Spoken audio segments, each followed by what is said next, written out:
About a week of sunshine. That's all farmers and ranchers near the Shreveport area say they've seen so far this year. Soggy conditions there are causing big problems for cattle producers and farmers who are getting ready to plant row crops. As This Week in Louisiana Agriculture's Avery Davidson shows us, losses right now do much more than hurt the bottom line come harvest. That sound means it's feeding time for Marty Woldridge's 600 head of cattle. But these cattle have to really work to get a bite to eat. Just look at the ground. Cattle are sinking in the muck with every step they take. We've been feeding hay since the 1st of October because we were flooded. We have fed 50% more hay during our normal feeding time because it's been so cold and so wet.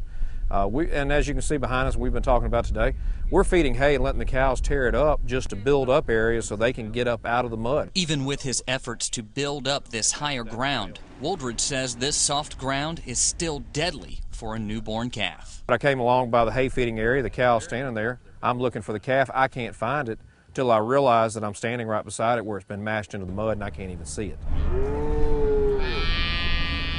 It's a stomach-churning experience to come out here and fight the mud and get down off these tractors, pick these babies up, try to put them on a hay mound, and hope that they're going to make it. And the next day you come back, and sure enough, they're dead. And there's nothing you can do about it.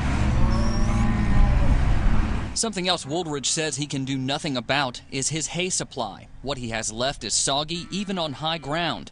But he's lucky to have any at all. We started out a very wet fall. It caused us to lose a hay cutting that we could desperately needing right now because everyone in this part of the country and most of the state that I do hear about also, we're out of hay. And there's no hay to be had. It doesn't matter what you pay for it. It's just not, you can't get any more. The saying goes that misery loves company. And for Woldridge, that company comes from Stephen Logan.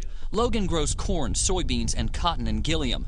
And with standing water still in some of his fields, Logan may have to delay planting. Really, since about the 3rd week of November, we have not done any field work at all.